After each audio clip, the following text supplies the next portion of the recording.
I grew up in Fort Lauderdale. Okay, yeah, same.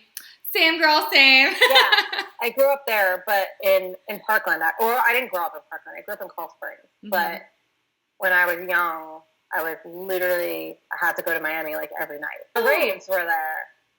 They weren't in Fort Lauderdale. Yeah. So I was like, and my parents let me go even on school nights as long as I went to school. That's awesome. So, same. Yeah. My mom had the same rule. That's so weird. Yeah. Like, she was like, go every day and do whatever you want. My mom was the same way. It was so crazy. Like, she didn't care when I would come home, but the minute I woke up and I was like, Mom, I'm sleepy. I don't know if I want to go to school today. She'd be like, well, then I guess you're not going out to parties anymore. Right. And also another thing that my mom made me do, before I was allowed to go, I had to write like a 10, 15 page paper on what drugs do to your brain. What?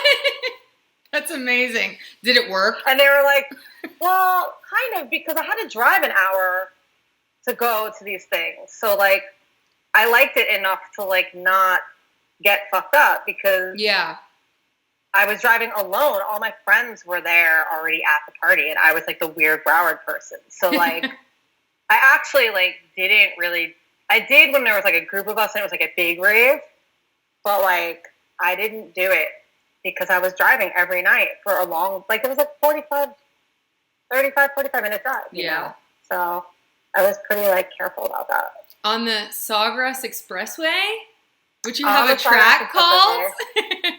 Let me tell you, if you make that wrong turn on Sawgrass Expressway, you have to drive to Naples. You're done. You're done. Give up. That is a classic Florida highway mistake that, like, everybody knows.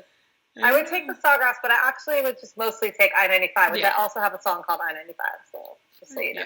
Yeah, I know. Everyone who's from Florida should honestly be the biggest Jubilee fan because you are representing so hard out here. I love it.